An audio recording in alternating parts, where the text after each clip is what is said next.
తొందరగా ఫినిష్ చేయడం ట్రై చేస్తానండి. అందరికీ నమస్కారం. ఇక్కడికి వచ్చిన మీడియా వాళ్ళకి, ఇక్కడికి వచ్చిన వాళ్ళందరికీ థ్యాంక్ యూ. స్పెషల్గా స్టేజ్ మీద ఉన్న పెద్దవాళ్ళందరికీ థ్యాంక్ యూ సో మచ్ అండి. అంటే నాకు ఊహ తెలిసి సినిమా చూడటం మొదలుపెట్టిన దగ్గర నుంచి హీరో అన్న పదానికి మీనింగ్ నాకు చిరంజీవి గారండి.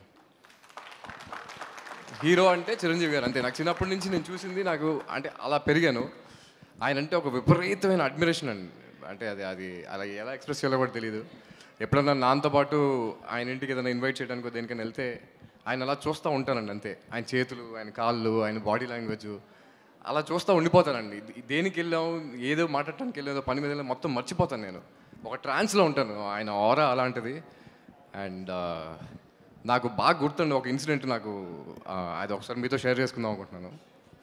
ఇంద్రా సినిమాలో చిరంజీవి గారి వీణ స్టెప్ ఆబ్వియస్లీ అది అందరికి తెలిసింది. ఆ సినిమా రిలీజ్ అవ్వకముందే నాన్న వెళ్ళి ఆ సాంగ్ చూసి వచ్చారండి. చూసి వచ్చిన తర్వాత ఇంట్లో వర్షం పడుతుంది. వర్షం పడుతుంటే నాన్న వెళ్ళి బయట డ్యాన్స్ చేస్తున్నారు.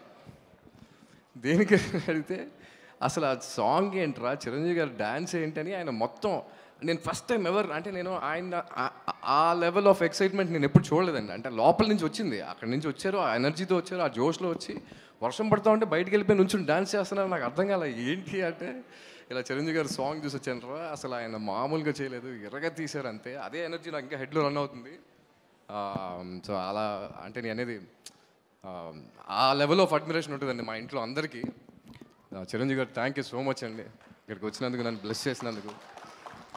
అండ్ అనిల్ రావిపూడి గారు కంగ్రాచులేషన్స్ అండి, congratulations for the huge success. అంటే ఒకప్పుడు ఈవి సత్యనారాయణ గారి సినిమాలు చూసి ఎంత ఎంజాయ్ చేసేవాళ్ళం, ఇవాళ మన అంటే మీరు చేసిన సినిమాలు అన్నీ చూసి మేము అంతే ఎంజాయ్ చేస్తున్నాం అండి. Thank you so much for making such kind of films and and Nagarjuna గారు కల్కి లాంటి సినిమా చేసి అలాంటి హ్యూజ్ నెంబర్ ఆఫ్ సక్సెస్ ఇచ్చి ఆయన ఎంత గ్రౌండెడ్గా ఉంటారంటే, ఎంత సింపుల్గా ఉంటారంటే, ఐ థింక్ అందరూ అది చూసి నేర్చుకోవాలండి ఆయన దగ్గర నుంచి. Thank you for being so humble and so grounded అండి. అండ్ అందరికీ, ఇక్కడికి వచ్చిన వాళ్ళందరికీ, ఈ స్టేజ్ని గ్రేషియస్గా చేసిన వాళ్ళందరికీ థ్యాంక్ యూ సో మచ్. కొంచెం కంగారుగా ఉంది, చిరంజీవి గారు ఉన్నారంటే నాకు చిన్న షూర్ వస్తుంది. So yeah, thank you so much అండి. అండ్ సినిమా గురించి చెప్పాలంటే చిన్నపిల్లల దగ్గర నుంచి పెద్దోళ్ళ వరకు, స్పెషల్లీ తాతయ్యలు, అమ్మమ్మలు ఎవరున్నా సరే హ్యాపీగా వెళ్ళి సినిమాలో కూర్చుని రిలాక్స్డ్గా నవ్వుకుంటూ నవ్వుకుంటూ నవ్వుకుంటూ ఒక మంచి బ్యూటిఫుల్ ఎమోషన్ ఉంటుందండి. I think we all believe that we made a beautiful film. And అందరినీ తీసుకెళ్ళి హ్యాపీగా ఫ్యామిలీతో వెళ్ళి రిలాక్స్డ్గా కూర్చుని మంచి పాప్కార్న్ తింటూ సినిమాని బాగా ఎంజాయ్ చేస్తారని మనస్ఫూర్తిగా కోరుకుంటున్నానండి. Thank you so much. ఈ సినిమా February 14th రిలీజ్ అవుతుంది.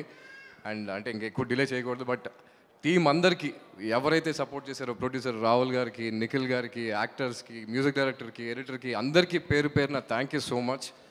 And yes and February 14th release అవుతుంది. మీరు అందరూ తప్పకుండా చూసి ఆదరిస్తారని మనస్ఫూర్తిగా కోరుకుంటున్నానండి. Thank you so much.